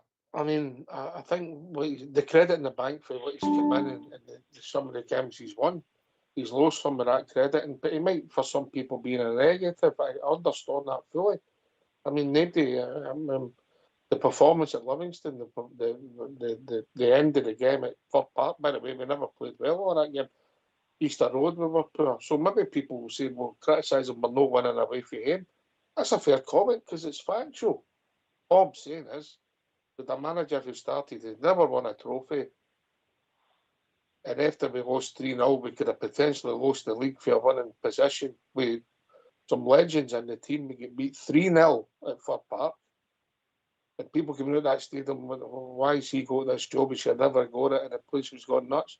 Now, I'm not saying that this guy's going to be the next Walter Smith. I'm saying that's what happens in football. Now, at this moment in time, we're all frustrated with the team, and the manager's got away with a wee bit because he's relatively new in because of what he picked up. But if he doesn't win enough games of football, like any football manager, he'll be under pressure. That's fact. Bob Gear's joined this evening, Bob Gear. Hi, good evening, Ox. I fully agree with you. I thought the gentleman's criticism of Danny Roll was a wee bit over the top. Like, the boy's only been in the job 5 months, and you see the shambles that he inherited. And that was the exact description that he was, a total shambles. And he had to pick it up with you-know-what and lick it into shape and get people in. And he's only been here 5 months. I say give him a chance, exactly give him next season. Definitely, we'll see how it pans you there when he's in all the trophies again. Then we'll take it from there. But for to put that level of criticism on it at this time, I think it's just not totally unwarranted, but warranted too much if you take that point. Yeah, listen, you'll get criticism because people don't like, you shouldn't have picked this player. Why Scott Folsom up here the second half? I understand all that. I watched the game like everybody else and thinking, why is he appeared at the second half? Yeah. It takes him off quite quickly. I get there's individual things, and maybe the week before, why did we bring on Gassama? And I'm scratched my head. Even Sunday, I would have brought on Gassama in that game. I just don't think it's a game for that boy, that game. But that's just me. But a lot of it's hindsight. But if you don't win enough games of football, Bob G, you're always going to be under pressure. We've no won two. We never lost, by the way. One in penalty kicks and one a draw. But we're not winning enough games of football, so he will get criticised. That's going to come. So he's got to start winning games, and it starts on Sunday, Bobby. Oh, well, that's exactly right. I mean, any manager, it doesn't matter what level of club you're at, if he's not winning games, he comes under pressure. We know that. Glasgow Rangers are maybe one of the biggest exponents of exerting pressure on managers. But what do we do? Do we keep changing managers all the time? That's been proved that it doesn't work. So I say give Roll a run at it. Give him a good run at it. Give him another transfer window, or even 2 transfer windows to see where we're at. I don't believe in just, okay, we're going a bit of an indifferent run. You just horse the boy at the door and get somebody else in. The clubs went only that far too long. And for years and years and years, I'm a bit older and I've seen it. We weren't a sacking club, but we certainly became one. So I didn't want that happening. I want the boy, he's young, he's a bit inexperienced, But the only way you get experience is to gain it. But then your job, a football manager is not an easy job, especially in this day and age. But, yeah, let the man stay there. Give him a 1 day next season, and then we'll see where we are. I think the bit that's frustrating us all is we're up against a very, very poor Celtic team, who are now losing a double, by the way, if you want to put it in that context. So we'll see where it takes us. But no, I believe the criticism of Danny Rowe's been a bit over the top. Just give the boy a chance. He's only been here 5 months. What? Couldn't agree more, mate. As I said, you know, I've if you think when Danny Rowe came in, I thought his remit would have been get a bit of respect back, at least get us into the top six. Because the form we were in when he came on, we were looking like a bottom six team next year. That's what it's looking like. Let's be brutally honest. That's our club, our players were on their knees, and he came in and, you know, like I said, was it great fit to watch? No, it wasn't. But he had to just get his winning again by any means necessary. And as I said before on the show, he had to play a pragmatic style of football. It wasn't pretty. It was just about getting results, and he done that, and we went on that run. And then, as I said, Nancy happened to them. Their team's just gone, and I think that's where a lot of frustration's coming from. This is probably one of Danny Rowe's best chances. He got us in a position where it was one of his best chances of going and lifting that trophy this year, and we could have chased down Hearts. But he made it. We got results that made it hard, a bit harder. We've still got the 27 points still to play for. My white flag's not up because I still think there's going to be a lot of twists and turns in the season next year, and I strongly believe it. I think there's going to be some major twists and turns throughout the season remaining. 9 games to go, and as I said, my white flag's not up next year. This guy needs a pre-season means a lot to a manager next year. You get your pre-season in, you get him to the fitness levels you want them at. You've got your added lieutenants to your team through signings, etc. You know, let the guy get a pre-season at least. You know, come on, let's get behind the guy. It's time to turn that crown upside down, mate, and just, you know, push on the rest of the season, see where it takes us, and then we get the next season with Danny Rowe and what he's got. There'll be some ins and outs in the summer, no doubt about that. But let's just put what's behind us. We can't change what's behind us. It's done, it's gone. Just need to keep looking forward now and just get these next 9 games and try and get 9 wins and just see what happens.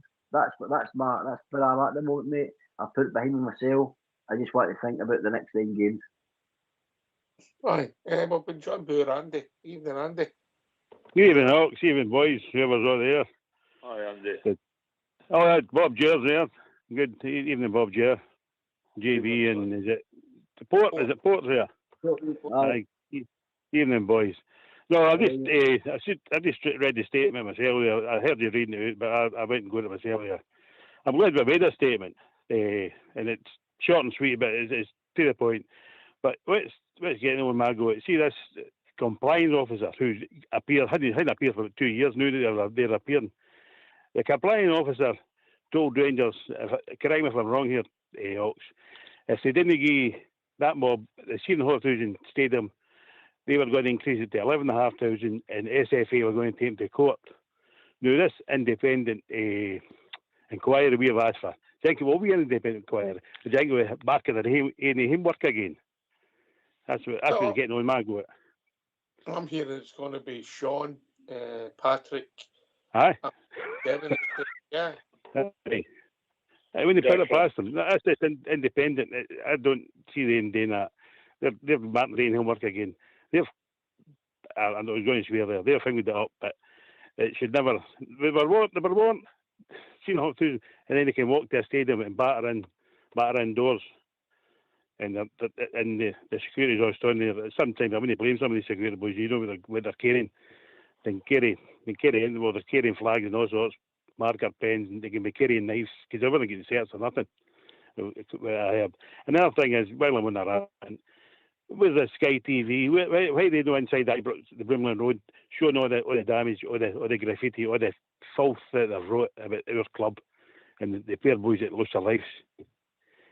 I mean, it's really gets one my go. It makes me emotional to you, but they're scum enough, folks. They're scum enough, and they're going to commit it in that clowns on the park taking selfies. Now he didn't remember being on the park. That sums them up. They play the narrative then. They cause something to become the victims. It's the old playbook, mate.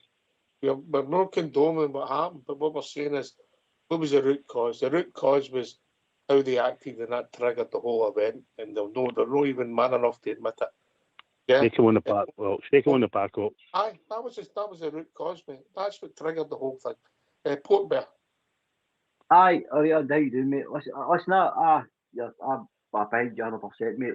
One of the biggest mistakes I felt at the weekend also, and I think this takes some responsibility, I think Police Scotland underestimated and hadn't dealt with this game with that amount of fans for a long, long time. And see, when I've worked as a steward at Ibrox, and I remember a heavy police presence, and the police were respected. They used to always have, the big lines on the pitch near the end of the game and all that carry on, surrounding everything to make sure the fans behaved. They were in the concourse, they were everywhere. I think they made a massive mistake and underestimated the possibility of something like that happening the weekend. So I think we have to take their responsibility. They'll need to take theirs. But I also think Police Scotland have a massive responsibility to, I think they got it wrong as well, guys. I think they got it massively wrong. When I say the root cause, it caused the whole thing. You have to start with the SFA. Mm-hmm. Andy. Yeah. Aye, the SFA. They said that's the 7,500. That's the rules. That's the Scottish Cup rules. That's what you're taking, and we're taking to court. And I don't know if that's true or not, but that's what I've heard. They were taking Rangers to court. They said they gave him 7,500 tickets. And I know what you're saying. The Union Bears went on the park, and I wish the hell they hadn't. But you don't know what would have happened if they didn't go in the park, because that's when they started doing things. But the police were standing about watching, and how would they go in the park? And then there must have been at least 100 extra folk in there at bars to hang. They need tickets or nothing, so they weren't sitting in seats. They must have knew they were doubling up in seats, but I don't know. And this is a Polish woman. She said, "Oh, we had it under control." Nothing under control. The SFA are to blame.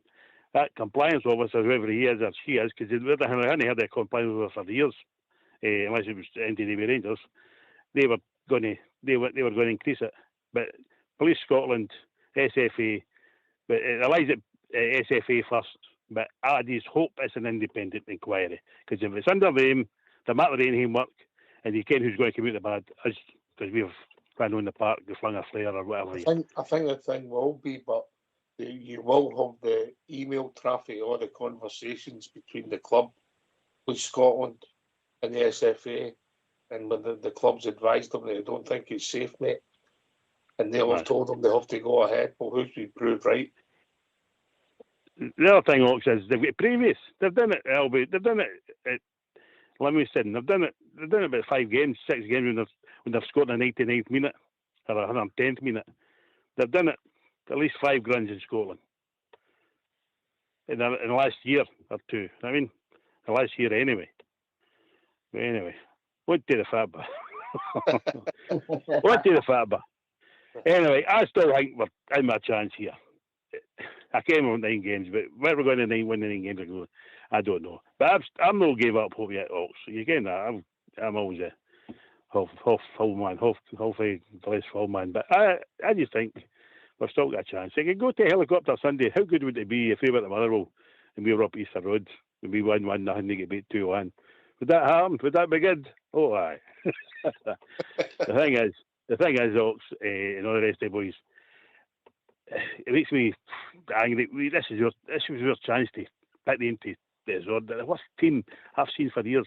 And the other thing is, Motherwell and Hearts are taking points after them. That will happen next year, because Motherwell and Hearts will be in Europe. That's how I'm not saying that's why the Hearts and Motherwell have done so well, but it's helped them, because they've not had any European games at the beginning of the season. That's why they cranked all these games up, unbeaten for so many games, because they weren't involved in Europe. Look at Hibs. They started to go into a game once they were out of Europe. You know what I mean? Aberdeen will just steal a basket case anyway. So this was one of the best chances we had. Well, no, I didn't think I'd begin with when Russell was there, but once Danny Rowe came in, you get a few results. I get the frustrations, mate. I get the frustrations. I need 2 games here. I said to the boys, I said, we'll destroy them. I said, we'll put them out of the cup. What happens? The opposite. Anyway.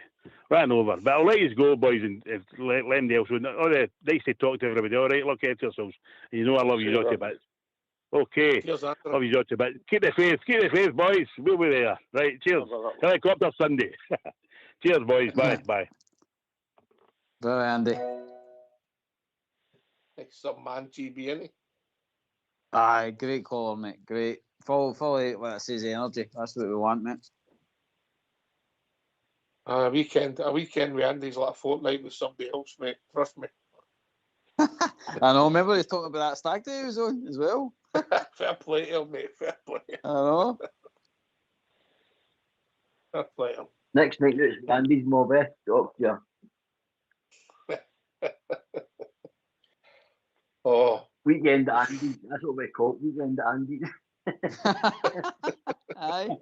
I think if we went to a weekend at Andy's, we don't need to go for transplants, mate. I'm going to be honest with you. We'll be back to next Christmas. Aye. Bob Jerry, you're a guy of a certain vintage, you know, and I fear that this could be the end of away supports at either stadium. I think that could be the outcome of this. It could be the end of opposition support. Aye. That's part of the right. There's always a possibility of that, Ox. There's a possibility of anything when these compliance officers, the SNP, them and all, the SFA, when these people all get involved, there's a possibility anything can happen. But I see we've been awarded, 2,500 tickets for Parthead, is it? Is it as much as that? Aye, that's a league game, aye, I know that. That's a league game, aye. Aye. They got this wrong. I can't it's the Scottish Cup, it goes down to percentages of what you get financially, but that was handled, but Andy's right, that was handled badly last Sunday. Very badly. And you can see the result, and now you've got all the politics surrounding it, and you better believe that they'll try and henge all the blame on Rangers. That was their home game, they should have handled it better. No, to me it was just a repeat of the 1980, well, almost a repeat of the 1980 Cup final. So, if they had went off the park, fair enough, they won the game on penalties, that's it. If they had jogged off the park, fair enough, clapped their supporters and went off. Like City got up and dancing about in front of their team. All right, we're all jolly when we won. But no all fun game. That's a different entity altogether. And to me, that's where that's where the bad feeling comes in. Because there's no worse feeling than all fun fans. We all can now. That's being honest about it. It was badly handled. But we'll see what the outcome is. I've got a feeling they'll do something. They'll shut down a section of the stadium. They'll hit Rangers in the pocket. They'll hit Rangers some way. They might shut part of the stadium with them. Right. They might be for the next cup tie or something. That might happen, mate, and that might happen. But I think they'll Can I make another wee point here, Ox? I wasn't out today because of that horrendous weather, like a lot of people. And I was just, I was YouTubing it today, and I looked at a thing about the behaviour of Glasgow Rangers supporters. And it was going back to that Kerfuffle in Manchester. But I went to that Hibs game, and they blamed Rangers for the carry on at the Hibs Cup final, which is 10 years ago this year. Now, I'm not a man of figures, as often documented, but there was about 80% of the park covered in them that day. And they still tried to inflict the blame on the Rangers support. And I just couldn't get my head around that. Did you see it, Any you see that, no? I got sent some stuff today. They still try to reflect the blame on the Rangers support. And that just isn't right. It wasn't fair. I don't know. Pardon, GB? I'm saying he's not surprised, is he? Are you surprised, Bob, dear? No. Oh, absolutely no. Absolutely no. I mean, I've seen it all my days. It's nothing new to me. But it hurts the fact that, okay, we're no angels. Oh, Christ, no, we're no angels, no danger. But neither is anybody. Neither is anybody. There's factions out there that are as bad as us, if no worse. No. I saw that today and I shook my head at it. Every opportunity they get, they go. I was on the phone to my brother in the afternoon and he's a rabid Rangers supporter and he says to me, he says, Bob, they want us out of existence. They don't want us. None of them. None of them. I says, well, Jim, I says, I don't know about that. So he says, I'm telling you, he says, they tried to get us out of existence and they almost succeeded. So that's the level of depth of feeling that I'll just read you. Football This is tongue in cheek, but it sums it up nicely. I can send this today. It's for hand in hand. On the plus side, we've learned that this week that the next time we win at Celtic Park, the Celtic fans and the media are cool with their supporters running onto the park to celebrate. I look forward to then praising their jubilant supporters for it. That's what they're doing, yeah? It's a jolly Traxter stuff. Anyway, we'll be joined by Billy. Evening, Billy. Evening, gentlemen. Just on to score a late winner, gentlemen. Listen, just on the Danny Rowe one. I'm going to play devil's advocate a wee bit, Ox, to pardon the pun. I was listening to the caller earlier on there, and I just thought about a couple of things, scenarios that could happen. Right, firstly, we want to go and win this league, and then everyone's all hunky dory, and we're all chuffed, and we go into the pre-season with our tails up being champions, right? But what if it goes the other way? We've got under Danny Rowe so far, right? We've played Celtic twice in 2 cup games. We've been beaten twice, right? We've went from 12 points behind to a possible 2 going top of the league. We've had the chance to go top of the league twice and we've failed. We're now sitting 6 points ahead Celtic and Hearts, right? So we've actually went back the way. We've regressed, right? Now, if we drop any more points and finish third, would you keep him, or would you be looking for a new manager at the start of the season? Are you asking me that question, Billy? I'm asking you all, mate. Right, okay. Well, I'll go first, mate.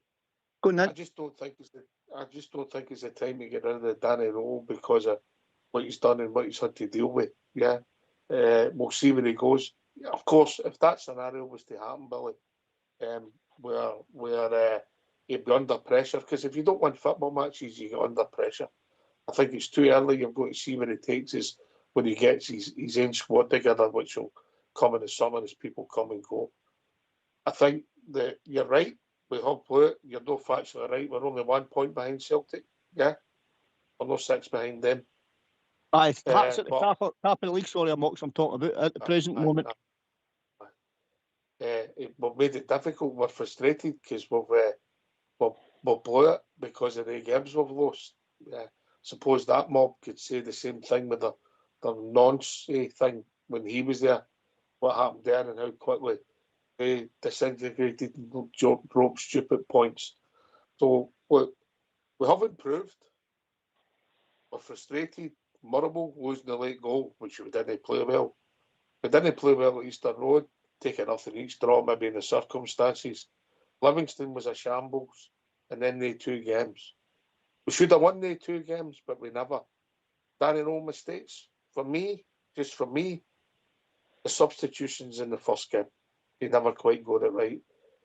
The game at the weekend there, I felt the team gave them everything they got, and we just lacked quality to put the ball in the net, and that came for the creativity rather than our forwards. We should have won the game, but we didn't, and we lost in penalty kicks.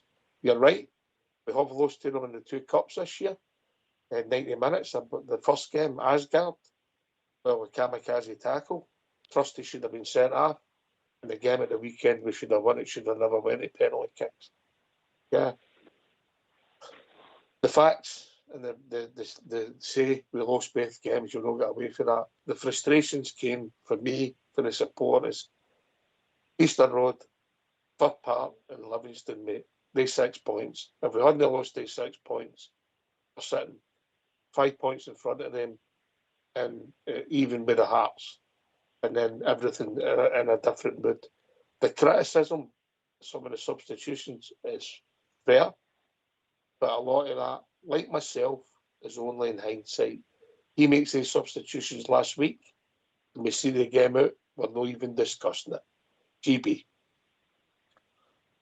It all comes back to results, isn't it? I think where I agree with Billy is that if he goes on a disastrous run at the end of the season, and as Bob just pointed out, and I think Andy pointed out, Celtic is probably one of the worst teams they've had, and I don't think Danny Rowe's got to get an easier ride in the sense of being in a title race, considering how bad they've been and how many points Hearts have dropped and stuff like that. So I think, would I sack him if he finished third? No, and only on the basis that I think we need some stability for once. We've sacked the Clermonts, we've sacked Beals, Gios, and I think if we bring in another manager, then it could be the case that it's a rinse and repeat of a squad again, and we've not got the patience to sit and wait for players to turn up.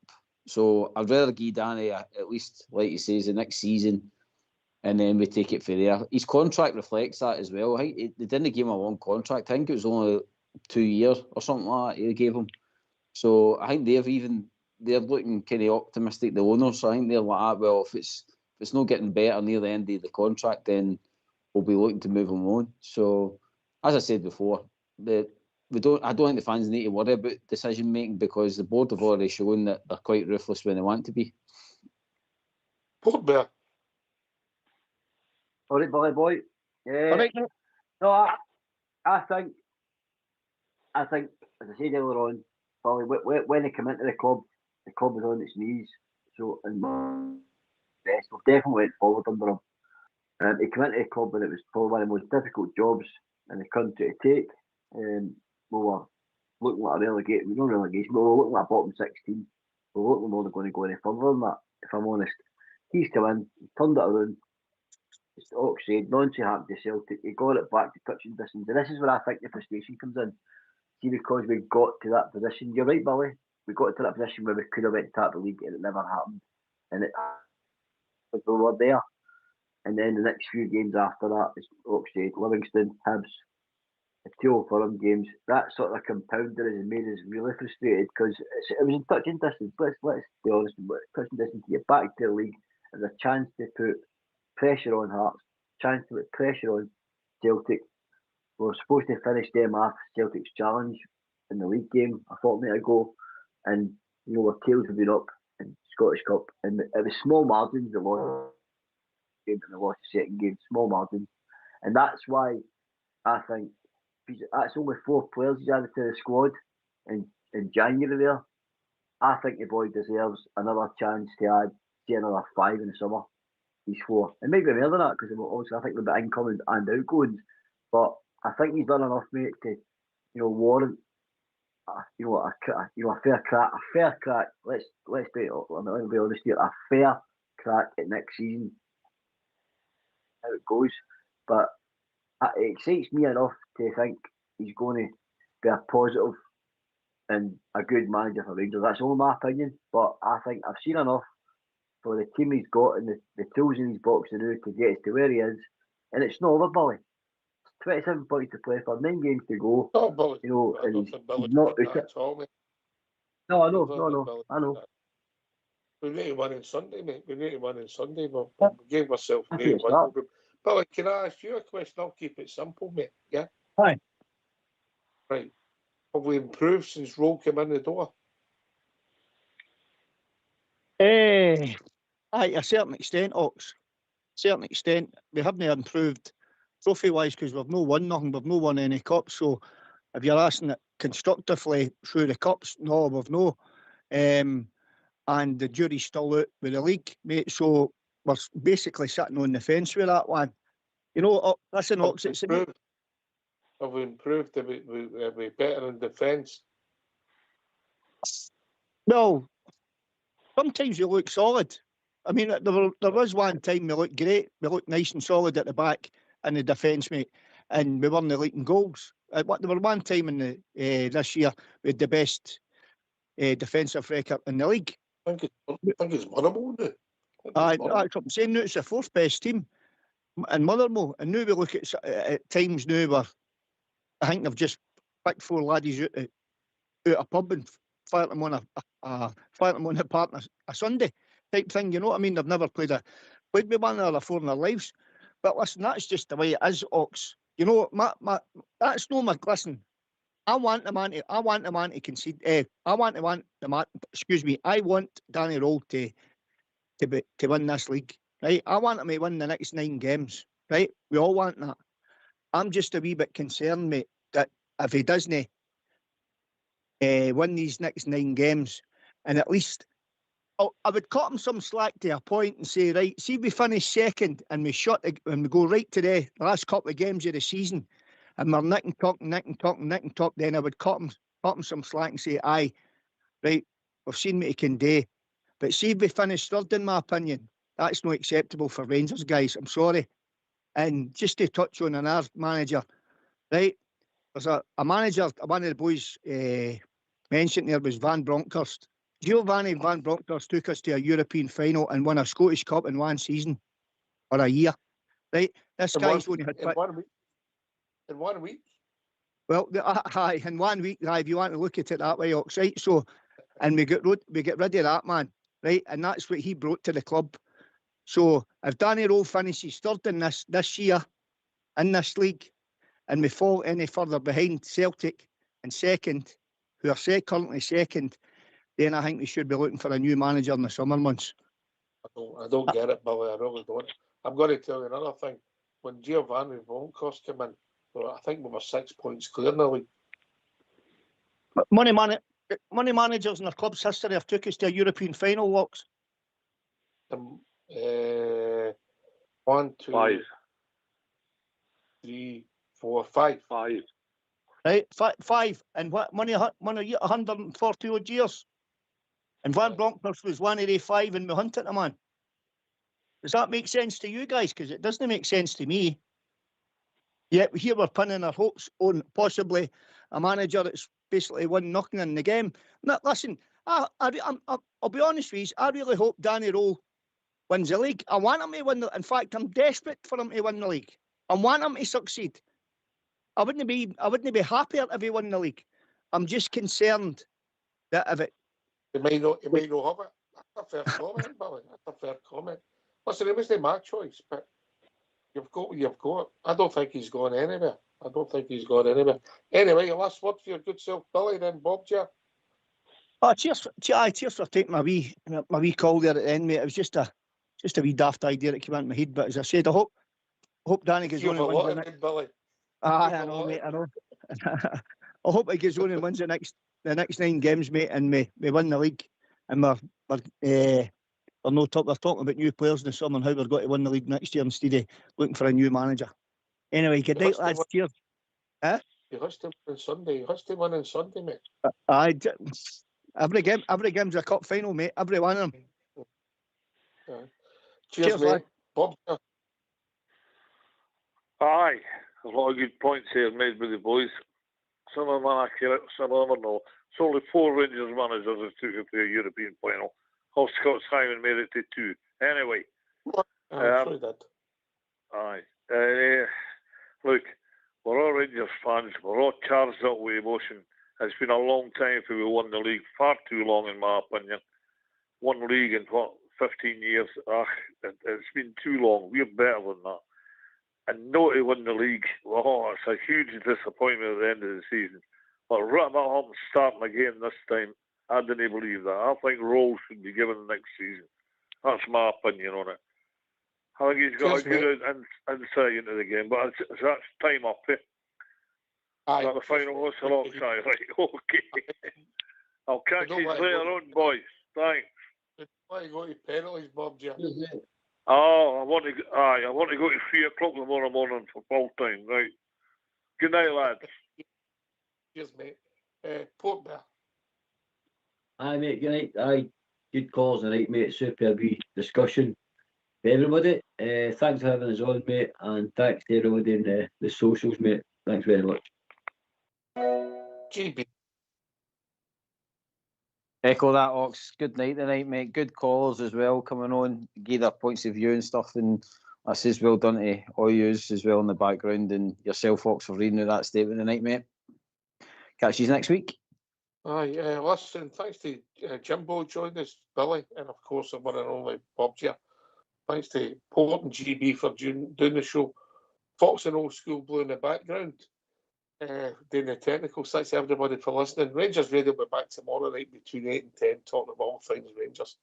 Thanks for listening. And a big shout out to my own AK, who was away playing, representing his country, and came back with a trophy at the Bulls.